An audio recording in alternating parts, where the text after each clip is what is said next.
Good afternoon, everybody.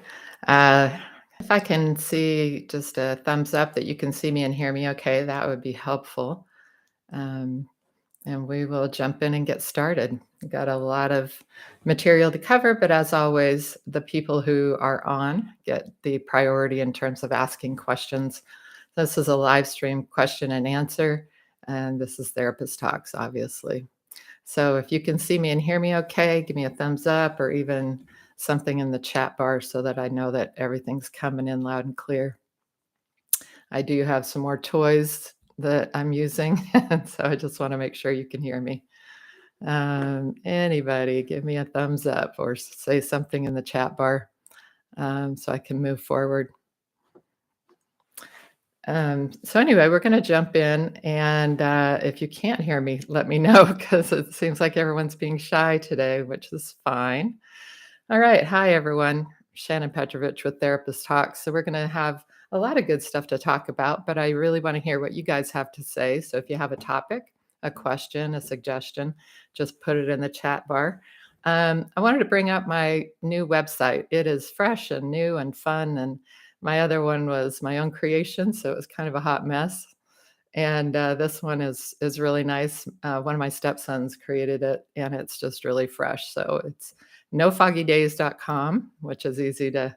Thank you for the thumbs up, which is easy to remember, and that kind of resonates with my book. And he made it up, and so it's really fun. But out of the fog into the clear. So nofoggydays.com if you're looking for my website. I have blogs in there. I have all the podcasts that I've been doing recently that have aired, all kinds of information. Plus, I'd really like it if people would jump in on the email list, and then I can send you notices when things are coming out and all that kind of stuff. Also, just as a reminder, make sure you subscribe and hit like if you like this and share it on your social media. You never know when something you share might help somebody else, and wouldn't that be neat? So this is obviously my mission is to make sure that everyone here feels heard and feels safe. So we're always going to be supportive and encouraging. And, I love that people can chime in from all over the world and be a part of this and feel that they're not alone, because that's the most important thing to me, is that people don't feel a sense of despair. The things you've been through are not unique to you. You didn't start it. You didn't cause it. You can't cure it. All of those Al-Anon sayings. So I have some things that people have written in. So I'll start with those. But as I said, please let me know your topics, because the people who show up have priority. So one of the people, one of my viewers wrote in and said, "For me, boundaries work as long as I keep my guard up. It's not who I am. So as soon as they see an opening, they push the envelope again. I still maintain low contact, and yet it feels as though I've died, or they have. It feels like grief." So I want to pause there and say it absolutely is like grief. It's like losing someone. But what you have to remember is that the reality of the relationship is different than your fantasy about the relationship. And so a lot of times our fantasy of that relationship, and whether it's our parent, our child, our spouse, significant other, the fantasy of what that is, or in a way, the delusion of what that is so awesome. If we got love bombed in the beginning, then we're just waiting to get back to that place of feeling in love again. But that could have completely been a manipulation. It could be that every time there's a good interaction in that marriage or that relationship, or even with your child or parent, it's all manipulation. And so you can't think of that as the relationship. You have to recognize that your delusion about it or your fantasy about it is what you're attached to, not the reality. And when you line up the reality, when you look at the facts, just the facts, they make me feel terrible. They make me feel, crazy. They gaslight me. They love bomb me and then devalue me and then love bomb me, so that I feel like I'm living in a crazy land. So when you recognize the facts and the reality, then you can start to say, okay, this is not healthy for me. And even though it feels like a loss, the loss is my fantasy. The loss is not the reality because the reality basically sucks. The reality is absolutely awful. So it's really important to let yourself grieve, but also remind yourself that what you're grieving is your fantasy. Does that make sense? I'm hoping that the grief has bottomed out after 18 months and my mind will become free of this rumination. And rumination is a really important piece. So, rumination happens, first of all, rumination is when you just go over and over and over something. You're kind of obsessed on something. So, rumination is a natural part of these types of relationships because they've literally trained you to focus on their thoughts, their feelings, their wants, their needs, their moods, their every emotion, and you cease to exist. So, you are literally so attached to and hooked in by all of their stuff, you are neglecting yourself entirely and you don't even know what you think or feel or want or need anymore. So when you separate from them physically, you can still be ruminating on them for years. And I've seen people who literally ruminate on a person for years and don't get past it because they don't see it for what it is. So what you have to do is recognize it for what it is, and then you have to walk through the process of filling your life back up. You have to really ask yourself, what am I feeling? What do I want? What do I think? What do I need? All of that stuff has to become primary importance. And that person, you have to basically recognize the habitual aspect of that and recognize every time you think about them, you have to take your attention back on yourself. And you think about them and you take your attention back on yourself. It's hard work, but you can do it. Let's see, another a viewer wrote in, the narcissist doesn't have a relationship, they take a hostage. You nailed it. This is so true. Thank you for your help. So this is really important too, that you recognize that when you're in a relationship with someone with narcissism, you are not really in a relationship. They've got you hostage to themselves because they want what they want from you. And when you're in that relationship, you're basically in it on your own. There's nothing there for you. There's no food, there's no nourishment, there's no anything for you. It's really all about them.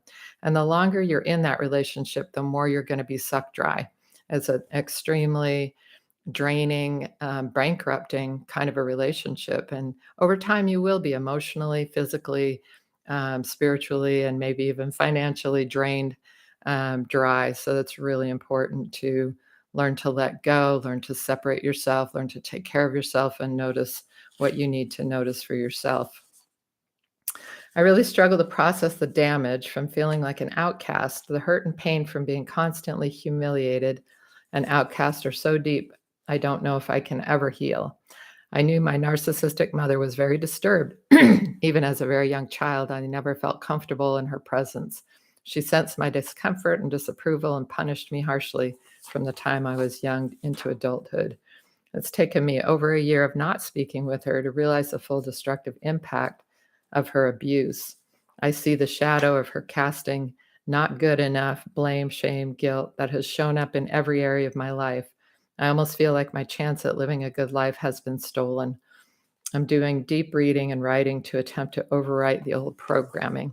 So this is really important, and this I talk a lot about in my book, is that journaling will help you to recognize all the negative things that you've heard over the years, all the things you've internalized, and then begin to start a new script and essentially reprogram your internal thought process so that you're not continually dogging yourself and continually demeaning and putting down yourself in every way, shape, and form inside your own mind. That is your toxic relationship with yourself, and that has to come first. You have to really change that in order to heal from the inside out. There isn't anybody that's harsher to us than we are to ourselves, and without fixing that internally toxic relationship, we're never going to be able to stand up for ourselves with the other toxic relationships in our presence. So it's really important to look at that. Um, it also, brings to mind the fact that it takes time of not speaking with somebody before you can sort of sort that out. So for some people, it's really clear because there's there's abuse, and you have to immediately get out and sort out the damage later. For others, the emotional abuse or the verbal abuse is challenging, but it's nothing that you have to completely get out of. And so you want to learn how to set boundaries. You want to learn how to communicate effectively and emotionally be present with yourself so that you know how to speak up for yourself, stand your ground, and not get into the three P's of placating, peacekeeping, and people pleasing. But for other people, you have to just save yourself and get out. And when that happens, you still have to emotionally get out. And so you can be physically removed from that person by thousands of miles. People can even be passed away, and you still have to go through the process of getting them out of your head. So you have to effectively evict them, so that the messages that they've given you over the years are not still in your mind, still dogging you. Again, if you have a question or a comment or anything, please jump into the chat bar. And any other topics or concerns that you have, please jump right in. That's what I'm here for. But as long as nobody has anything, I will keep reading from the comments that have come in over the past 2 weeks. And so the messages of not good enough, blame, shame, and guilt, those things are the toxic um, soup inside our own heads. So if you think about blame and shame, when when we do something wrong, we feel a sense of guilt. And that's normal and it's healthy and it keeps us from continually doing things wrong. But shame is guilt is I did something wrong. Shame is I am wrong. I am bad. I am worthless, unlovable, all those things. When you've been involved with someone with narcissism, you feel like you are bad, wrong, unworthy, unlovable, and that's sort of the reality of you. And that is not true. That is just how a person with these types of challenges makes you feel. So you have to recognize that's about them. You are not to blame. You are not a bad, wrong, unworthy person. You have just been trained up in that way, and you are having a hard time evicting all that and rewriting the old programming, as she said.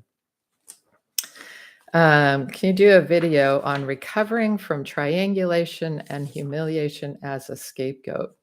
So triangulation means that a person sort of uses somebody else to get to you and make you feel crappy. So it's just one of the many ways that narcissistic people and other people too sort of control and manipulate you.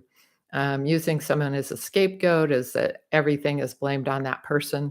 In dysfunctional families, typically you'll see that one of the kids is sort of the bad one and sort of gets everything dumped on them. And that can be a really, really difficult, awful place to be because, again, you feel like you are bad, wrong, unlovable, unworthy. And that's just painful. So when somebody is constantly giving you that smear campaign, especially if it's your parent, that craziness is very intrusive into your whole sense of self. And this is really important because as a little child, you're trying to develop a sense of self. Who am I? What am I about? What's my purpose in life? And when that gets damaged and degraded and gaslit and devalued constantly, it's really horrible. So this is probably one of the more difficult things to heal from. When it's a spouse, you can kind of separate yourself and see, I had a life before this person. I felt okay about myself before this person, and I will feel okay again at some point. So there's sort of a more solid sense of self. But if this was your person, your primary parent growing up, this is really hard work. So again, looking at that voice inside your head, looking at the reality of who you are. Um, do you have good character qualities? Are you a caring, compassionate person? That's who you are, not the awful messages that your narcissistic parent or spouse or adult child even has told you. So it's really important to sort out those lies from the facts and start to put the truths in place of those lies so that you are not constantly tortured by that. Let's see. He never apologizes for rages. It's the opposite. It's always my fault. And if I don't placate, he will escalate. So this is really important information. to remember that you, as the recipient of rage, you are going to be expected to be the placater, the people pleaser, the peacekeeper. I call it the three Ps. Really important to recognize that that is not your job. They are responsible for their emotions. Everybody in the world is responsible for their own attitudes and their own emotions. You didn't cause it, you can't cure it, and you can't control it. So when you step back from that and recognize that it isn't your fault, and you kind of know that because you're saying that, but that when you placate, you basically feed that beast that says that you are to blame, that says that it is your fault and that you can control it and you can cure it. None of that's true. They have to decide to cure it or control it. The only thing you can do is set boundaries, step back and say, when you calm down, maybe we can talk about this later. Remove yourself, hang up the phone, separate from that person until they decide that they are done having their tantrum. And it really is a giant tantrum. And that's all it is. It's somebody who wants what they want it now. You're going to give it to them, or they're going to torture you and bully you about it. And that bullying and that raging is all about trying to control and manipulate you, trying to make you feel like this is your job to placate, peacekeep, and people please them, not your job. When you quit that job, and really it is that, you quit that job and say, this is your problem, dude. And these are men and women.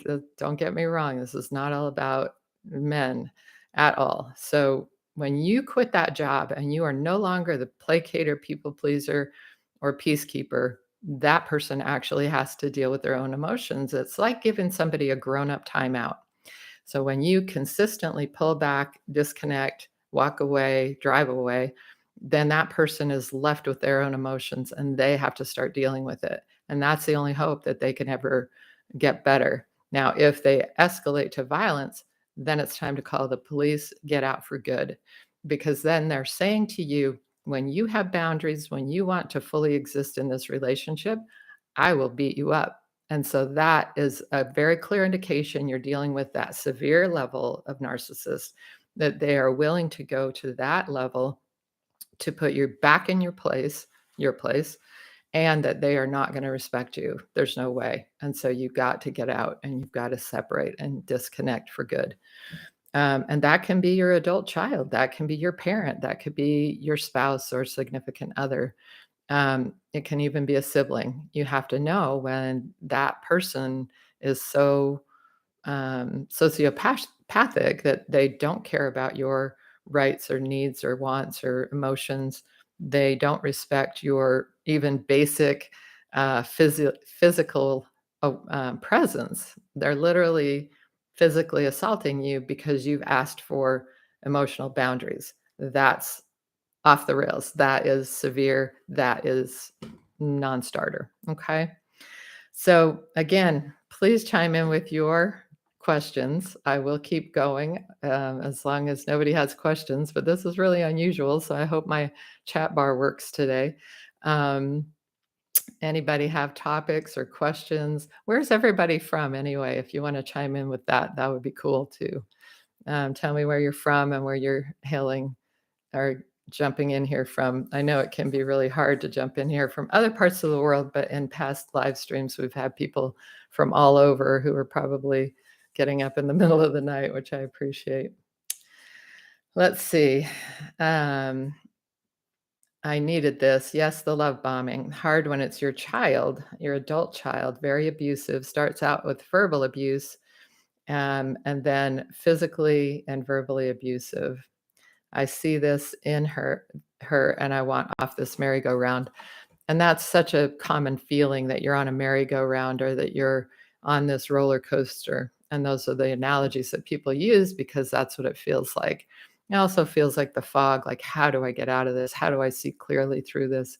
So it's really important, again, that you recognize that the facts are the facts. Their emotions are their emotions, and yours are yours. You have to take care of your own and not enable and placate, because the more you do that, it's kind of like having your kid, your 5-year-old, throw a tantrum in a store because they want a toy, and you say, no, no, no. and they throw the tantrum, and then you hand them the toy. We wouldn't do that, or most of us would try not to. And when you do, you're going to get more bad behavior every time you go in a store from then on, and it's going to take a lot longer to expunge it. So, in the same way, when someone is acting in these and behaving in these ways, and it is behavior, it is a choice, then you are encouraging more of that behavior, and you've missed an opportunity to expunge that behavior. And expungement is just that grown-up timeout, that hanging up the phone, walking away, evicting them if they live with you, or moving out yourself if you have to. And there are a lot of confusing aspects to that, and I can't speak to all the specifics around anybody's specific situation, but there are a lot of helplines in the domestic violence world. So please use those. Always feel like you can call the police if you have to, even on your adult child, because a lot of times they just don't hear you as the parent. They think, well, she doesn't really mean it, or he doesn't really mean it. And they have to be convinced that you do mean it. And sometimes the only way they're convinced is if you actually call the police when they're being violent.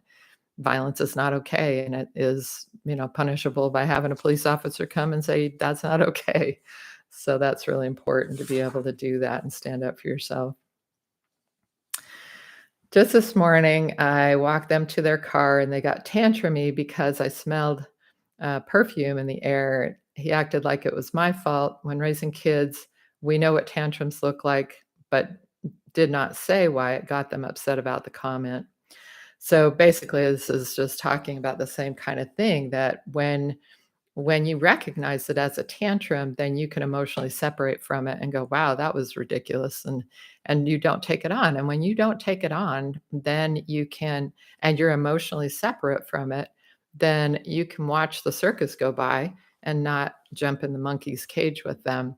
So you hang up, walk away, get done with that, and they can, hit you up later if they want to talk about it. And that's the beauty of boundaries. See, a lot of people will say boundaries don't work. Well, they always work in my mind, because either a person goes, wow, I can't act that way anymore because every time I do, she hangs up on me, or he hangs up on me, or he drives away or walks away, and it's just not working. And so that person can respect that and begin to sort of learn and grow from that, away from that behavior. Or the other possibility, like we talked about, is that person escalates and they become more violent, or more abusive, or they really tear you up. That is indicating that this is not salvageable. This relationship is done over. It's not salvageable.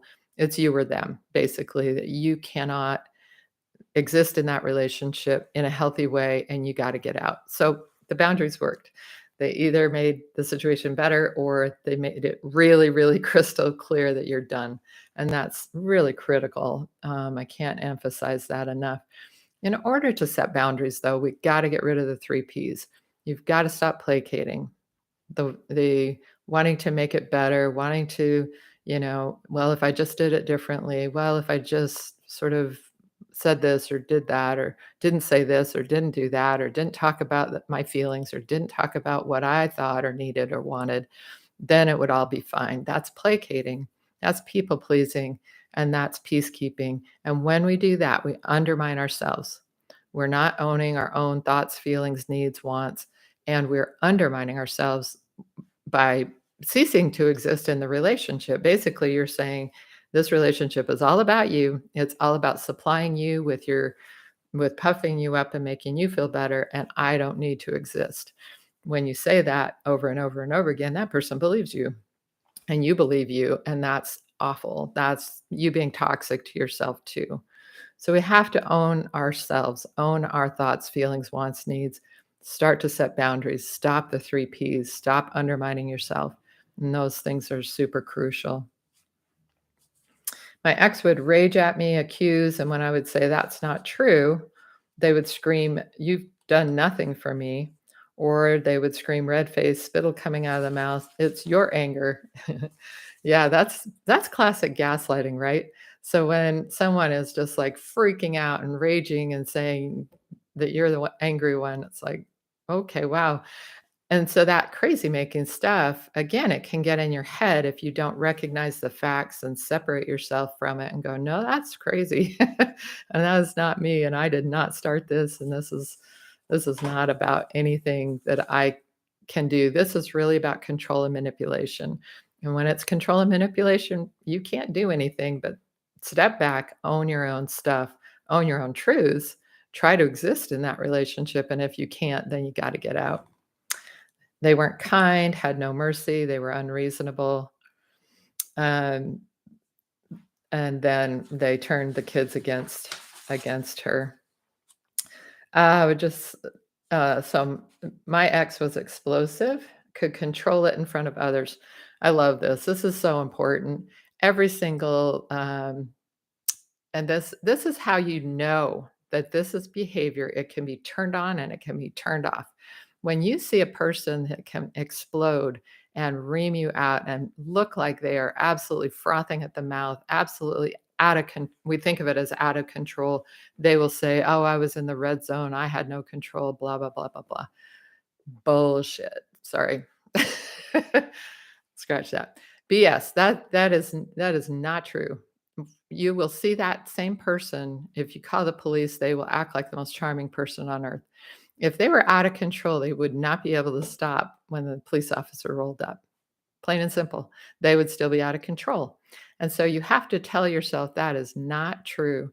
They can control it and they are controlling it. They are doing it intentionally to control and manipulate you. They're bullying you, they're badgering you, they're tearing you down, they're working you over to get their own needs met.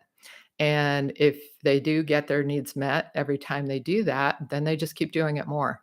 And then what happens too is that they start to get to a point where they don't have to do it quite as much, that they sort of give you that look and you know it's coming. And then you go, whoa, whoa, whoa. And then you start placating, peacekeeping, and people pleasing. And then they're like, okay, it's cool. So you've got to recognize this is not healthy. And when you placate and people please, you're fueling that. You're giving the ice cream cone to the 5-year-old, and that's it, plain and simple.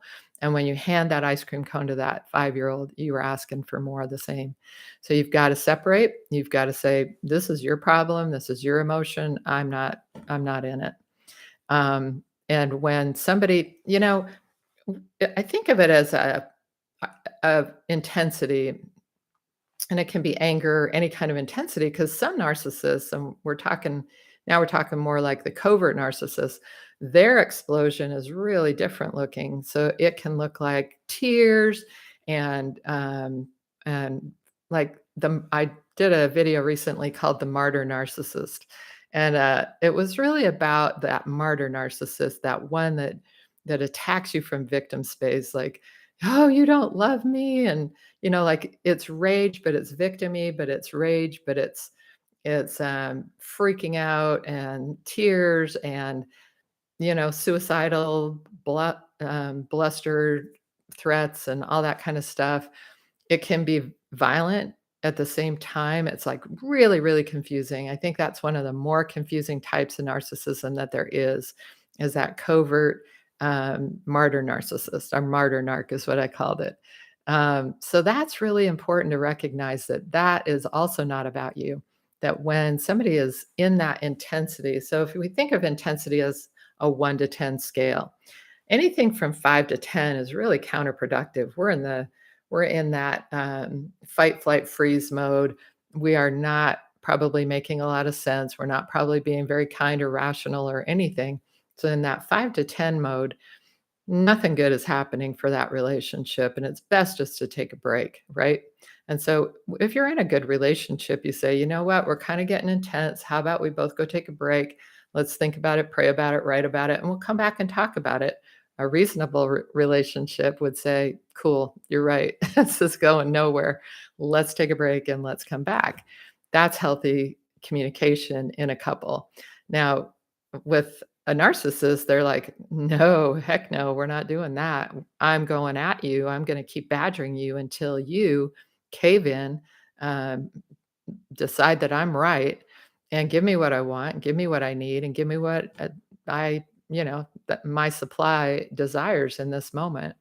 So when that happens and you're in that 5 to 10 zone and you recognize that they're in that 5 to 10 zone and you say, let's take a break, and they go off, then you have to remove yourself from that and recognize that is not your problem.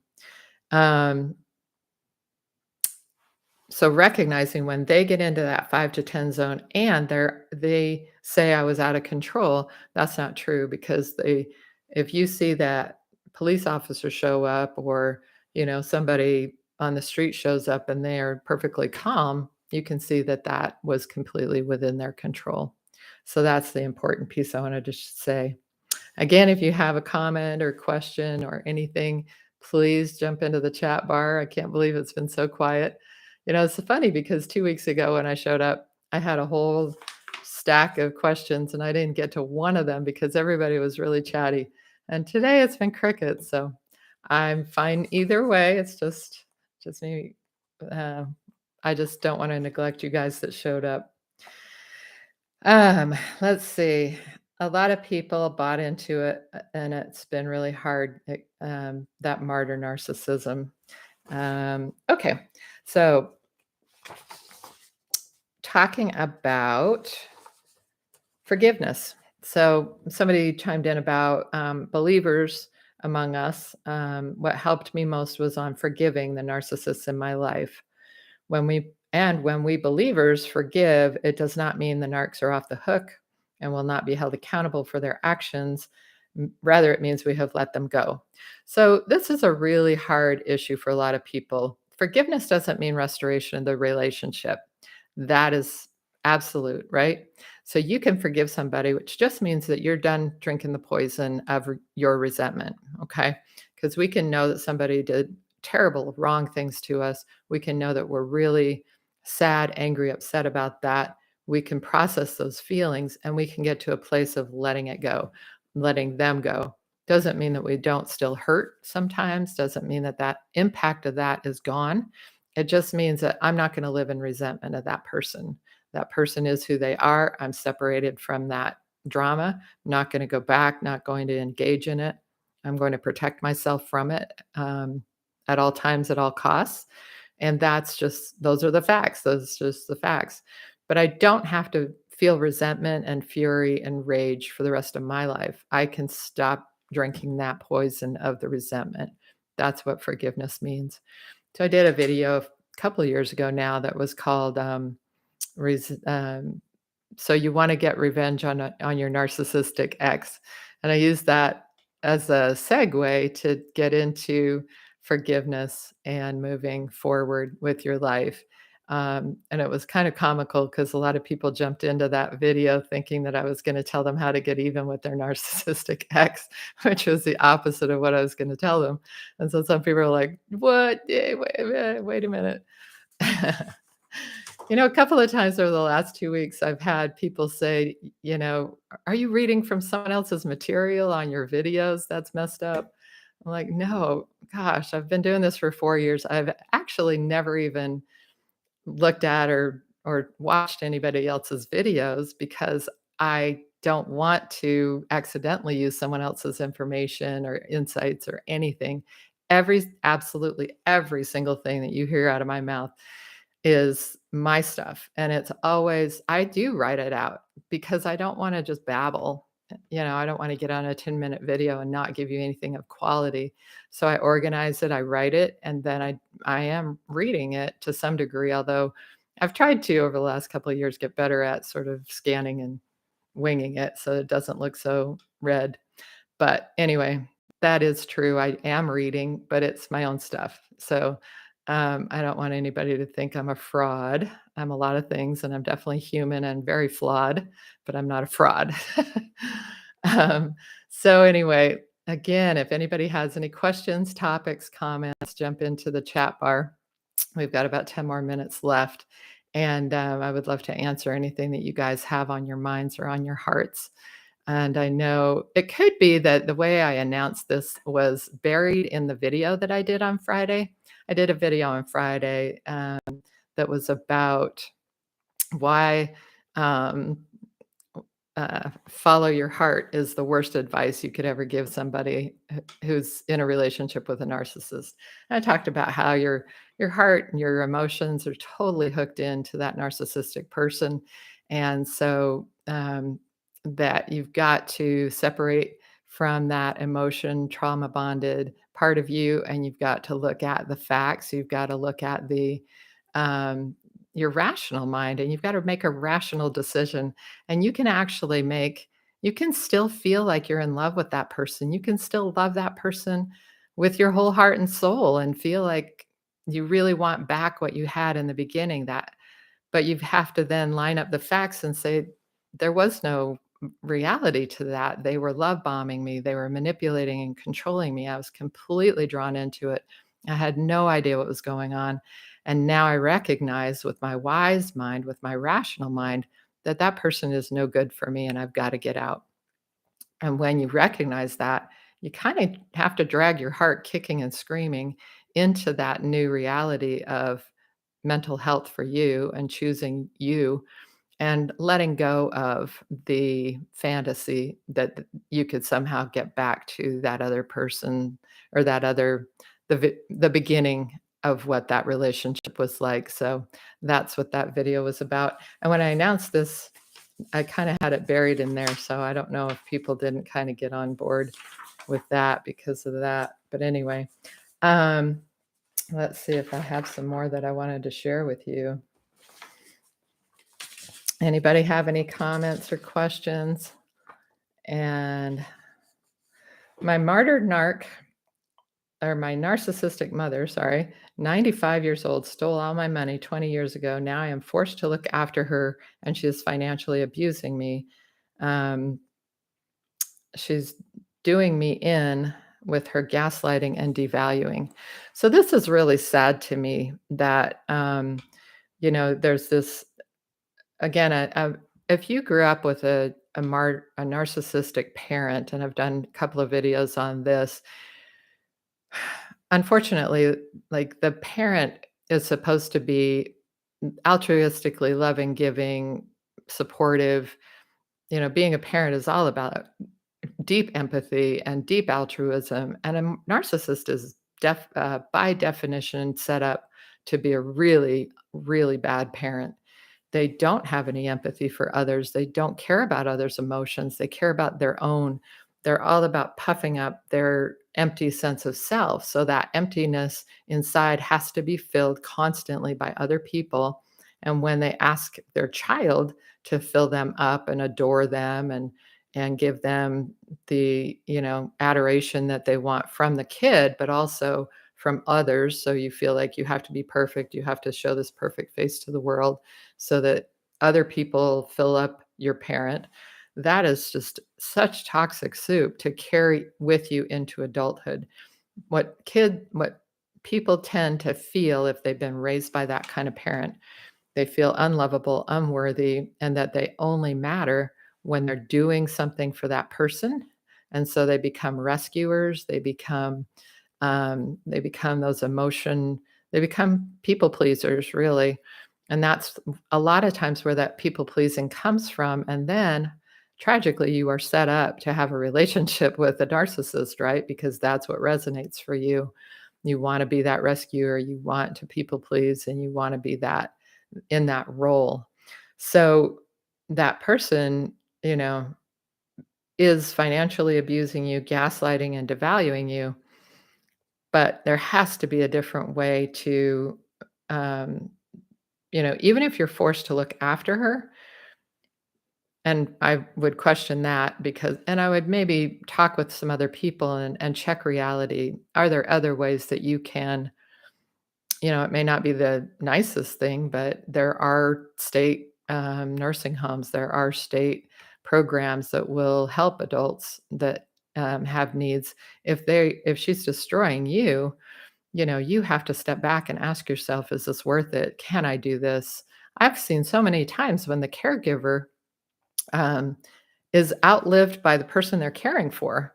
That stress of being a caregiver is so stressful that I actually had a psychologist therapist friend who was taking care of his aging mother, and she outlived him. He died of a heart attack or a stroke or something, and she lived past when he passed away because of the stress that she put him under. So it's really, really important that you take care of yourself.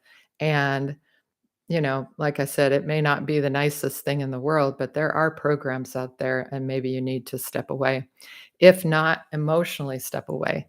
We can always emotionally step away better. And we have to get better at doing this. We have to recognize that I can sort of be, I call it being a journalist, and it's sort of like if you look at it, if you watch a journalist in even a war zone, and there are bombs going off everywhere, and there's craziness going on, and people are screaming, and they're just sticking to the facts, just sticking with what's going on, the facts. They're doing their job. They're getting in, getting out, and moving on.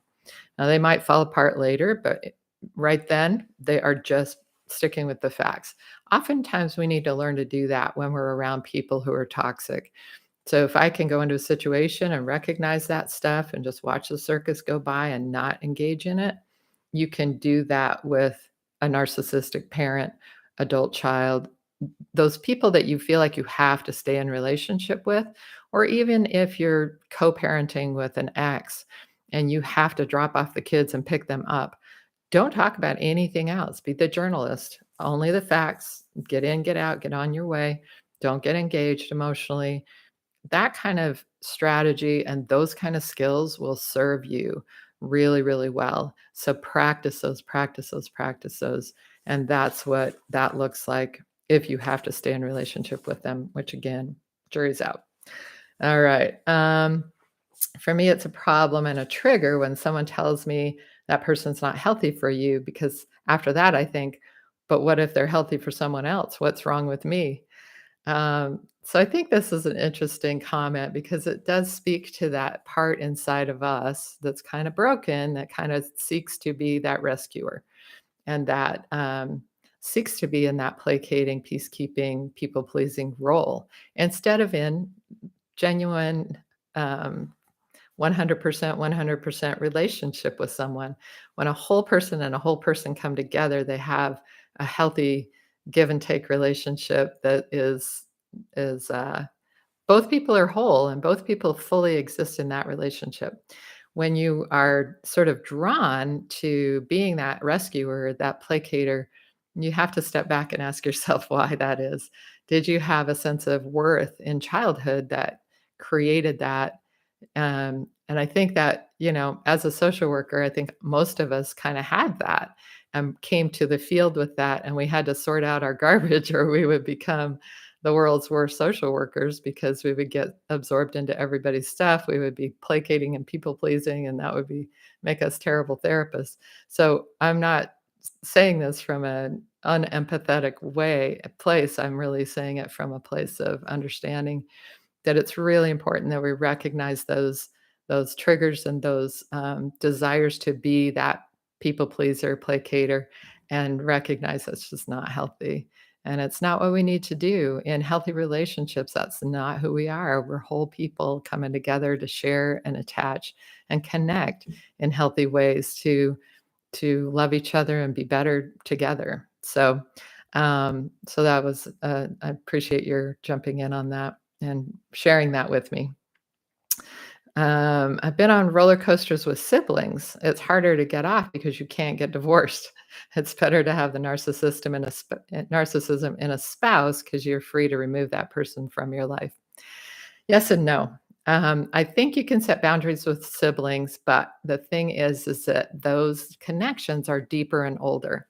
And so you have a lot more baggage to sort through, and you have a lot more triggers that are so deeply ingrained. Whereas again, a spouse is a little bit, you connected with that person later in life. So you've got a little more sense of self that is separate from that person. Whereas our siblings, we are so intricately tied to them since we're, either babies or small children. So it is very difficult, and that roller coaster is very hard. But you can, again, notice what you're doing with the people pleasing and placating. Notice the role you're playing. Notice trying to speak from the heart and set better boundaries, all of those kinds of things. This one was about kids, adult children who are narcissists. In the hood, we called it spoiled. So honestly, it's nice to know a real title. I feel I've sheltered one of my kids too much. I may have turned them into one. But as with narcissistic people, you can't fight back like regular people unless you're willing. Um, so I've learned not to engage, to hang on to my rules, be factual and to the point. When they gaslight you, ignore it. It hurts, but you're already hurting. I love this. This was a really great summary of what works. I've learned to not engage. That's what we've been talking about, stepping back, being the journalist, hang on to my rules, my boundaries, be factual, look at the facts, be to the point, and when they gaslight you, ignore it. So it hurts, but you're already hurting. And this is so true. The hurt that comes from doing that separation and all that, you're taking care of yourself. So you're able to compassionately heal that part of you that's hurting. Whereas the hurt that comes from trying to continually feed this beast that's never fed and empties you out of any kind of life force that you have, that's a never ending kind of a thing. Yes, separate, low contact and emotionally distant. Thank you. I was feeling guilty and no, I shouldn't. So this is what's really important is that when we recognize these strategies are really healthy and helpful, there's no need to feel guilty because you're only setting those boundaries and holding those strategies when they're being off the wall and abusive and ridiculous and gaslighting and awful to you. So there's no guilt. They're making those choices and they can always choose to change that behavior. So again, recognize it as behavior because when you do and you see that they can choose to stop, then all you're doing is saying that I'm not going to stick around when you're doing that. And if you can calm down, we can talk about it. That's all you're saying or doing. So this was again about being a parent. Didn't we create them? So this is really important. And I hear this a lot, and sometimes from other people kind of blaming people for having adult children who are narcissistic. Oftentimes what I see, and again, the jury's still out about really where narcissism comes from or any mental health illness. We have what we're born with, that nature, and we also have nurture, what we were raised with. And oftentimes, almost everything is a combination of the two. So there is a lot of evidence that says that that tendency to be less empathic, to be less compassionate, to be less interested in others and more interested in yourself is somewhat nature, so somewhat genetically pre-wired. And then if we look at the nurture part of it, oftentimes what I've seen is that someone who's very narcissistic either had the modeling of a parent who was very narcissistic and another parent who was the placater peacekeeper. And some kids will line up with that narcissist because they don't want to line up with the peacekeeper. And so for different reasons, sometimes that is sort of part of the nurturing is that they watch that and they said to themselves, well, I don't want to be the underdog. I want to be the dog on top. So that's where that sometimes comes from. The other aspect of it is when parents like completely enable. And I got this really interesting. Again, if anybody has anything else to chime in on, please put it in the chat bar as we start to get towards the end. But this was a wonderful thing that someone just wrote in today. I was always told I'm beautiful. So this is about having kind of been raised to have narcissistic qualities. So she's sharing that she was kind of, I think it's a she, I hope so. That she, or I'll just say they because I'm not totally sure. Anyway, I was always told I'm beautiful. It didn't help much for my self-esteem. Isn't that interesting? I'm single and always wonder if I'm so beautiful, where are all my suitors? My mom never had us help cook dinner. Instead, we watch TV. I don't cook much now. And if I ever did have a husband, I wouldn't feel confident preparing a meal. It seems overwhelming. I asked my mom why she never had us help. She said because it was easier to do it herself. Um, my brother taught himself to cook. My parents gifted me with many gifts. I never had to earn them or work for them by completing household tasks. I'm not doing well in my life. I've quit many jobs. I wish my parents had engaged me more intellectually. I never thought I was as smart as the other kids in school. Their parents pushed them to get good grades and probably asked them their opinion on world events at the dinner table. Mine didn't pay much attention to my grades. My grades were fine, but I never studied or put in effort. I'm not a narcissist, the kind that's mean to others and wishes them harm, but there are narcissistic traits that I have that need to be dissolved. Take now here's the punchline or the takeaways, and this is great. Take the time to teach your children in their childhood. Be patient. Don't give them everything, even if you can afford to. Don't focus too much on their appearance. It doesn't pay the bills when they're older. Ask them what they think. Encourage them to share their opinions. You don't want to end up with depressed, dependent adult kids. I thought that was absolutely beautiful, and I really, really appreciate that someone could share from their own struggles that growing up with that parenting that can lead to some narcissistic traits is really not a nice thing in the end. And I know her parents probably felt like they were doing the most loving thing to give her everything that she wanted and not ask anything of her, but I don't think it's a healthy way to grow up, and I think that's exactly what she's saying. Um, so as I kind of start to wrap up, I just want to remind you to visit my nofoggydays.com website. It's really nice and fresh and new, and it has all my blog posts. Well, actually, I have a bunch more that I have to do, but I've been so busy. It has the podcasts I've been on recently that are up and live. It has my book link. It has the links to a bunch of the YouTube channel stuff. And it also has a newsletter email list. So jump into my newsletter email list. It's private. I'm the only one that will ever see it. So it's not like it's anything that I'm going to sell to anybody or do anything weird with. It's just a way for me to communicate with you. So I really appreciate you all. I know you're chiming in on your busy Sunday afternoon, and hope this has been helpful. And any comments or questions or anything that you share with me from now until 2 weeks from now, I will keep track of. And please join me again in 2 weeks on Sunday afternoon at 2. All right, take care, everybody, and I'll see you again soon.